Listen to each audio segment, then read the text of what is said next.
Selamat pagi anak-anak ibu.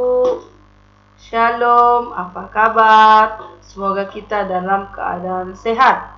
Anak-anak ibu, alangkah indahnya jikalau pembelajaran kita pada pagi hari ini kita awali dengan mengucap syukur kepada Tuhan dengan berdoa. Kita bersatu di dalam doa. Tuhan Allah Bapa yang baik, kami bersyukur buat berkat Tuhan dalam hidup kami. Tuhan limpahkan kami kesehatan dan kesempatan sehingga Tuhan kami boleh melaksanakan aktivitas kami. Sebentar Tuhan kami akan memulai pembelajaran kami. Tuhan yang memberkati dari awal, pertengahan hingga akhirnya nanti, sehingga pembelajaran kami pada pagi hari ini boleh dipahami dan bermanfaat bagi peserta didik kami. Terima kasih Tuhan, amin. Anak-anak ibu, hari ini kita akan mempelajari tentang mekanisme atau proses pernapasan pada manusia. Nah, adapun tujuan daripada pembelajaran kita pada pagi hari ini adalah sebagai berikut. Yang pertama, siswa memahami mekanisme atau proses pernapasan dada dan perut. Yang kedua, siswa memahami macam-macam volume udara pernapasan. Ya, itu dia tujuan pembelajaran kita pada pagi hari ini. Nah, yang pertama kita akan membahas proses pernapasan pada manusia. Nah, proses pernapasan pada manusia itu ada dua. Yang pertama kita sebut sebagai inspirasi. Inspirasi yaitu proses menghirup udara, kemudian ekspirasi adalah proses menghembuskan udara. Nah, kita lihat bagaimana atau macam-macam atau jenis-jenis pernapasan pada manusia.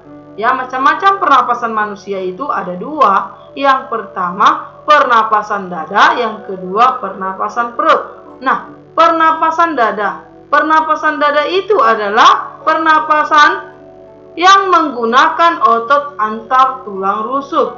Nah, sedangkan pernapasan perut adalah pernapasan yang menggunakan diafragma. Sampai di sini paham ya nak ya? Kita lanjut. Nah, diafragma, apa yang dimaksud dengan diafragma? Ini sudah kita singgung pada pertemuan kemarin ya nak ya, yaitu sekat yang menghubungkan antara rongga dada dengan rongga perut. Ya, itu diafragma. Nah, bentuk diafragma itu sendiri seperti kubah ya nak ya.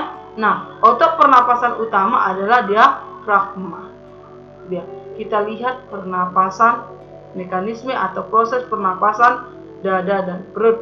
Yang pertama, proses pernapasan dada.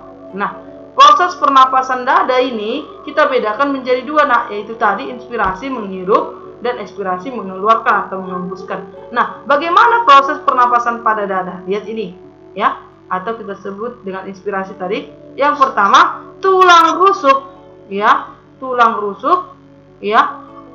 terangkat karena kontraksi otot antar tulang rusuk. Tadi kan kita bahas di depan bahwa pernapasan dada dibantu oleh otot tulang rusuk, ya.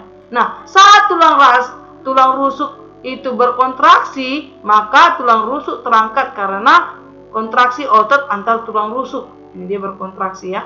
Apa akibatnya? Volume rongga dada membesar sehingga udara masuk ke dalam paru-paru. Ya, nah, itu dia inspirasi. Nah, proses menghembuskan napasnya atau ekspirasi bagaimana, Bu? Ini dia.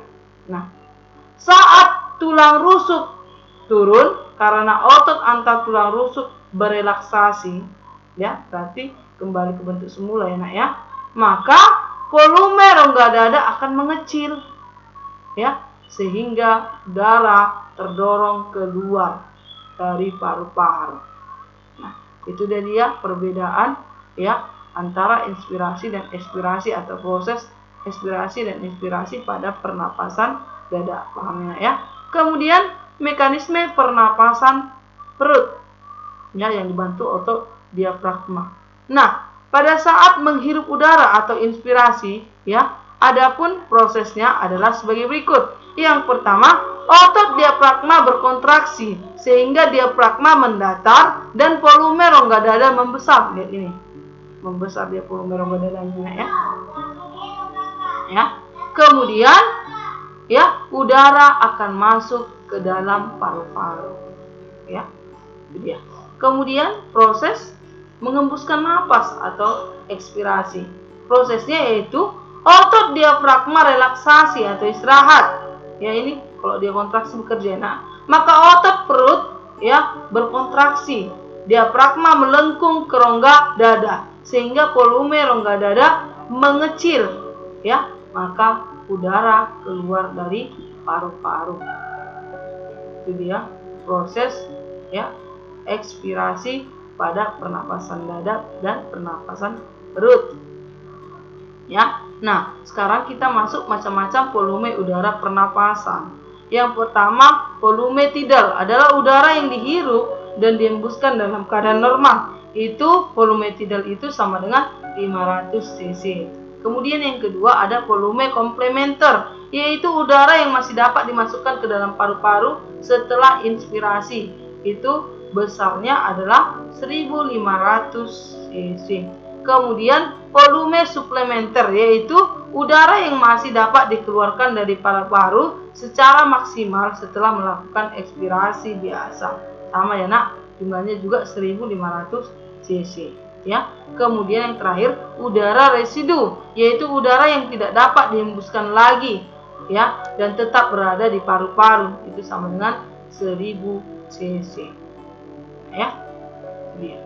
Nah, untuk tugas ada 5. Yang pertama, apa yang dimaksud dengan pernapasan perut? Yang kedua, apa yang dimaksud dengan pernapasan dada? Yang ketiga, apa perbedaan inspirasi dengan ekspirasi? Yang keempat, tuliskan proses pernapasan dada. Yang kelima, tuliskan proses pernapasan perut. Ya. Sampai sekian pertemuan kita pada pagi hari ini. Kalau ada pertanyaan, boleh ditanyakan kepada Ibu melalui WhatsApp pribadi maupun di kolom komentar.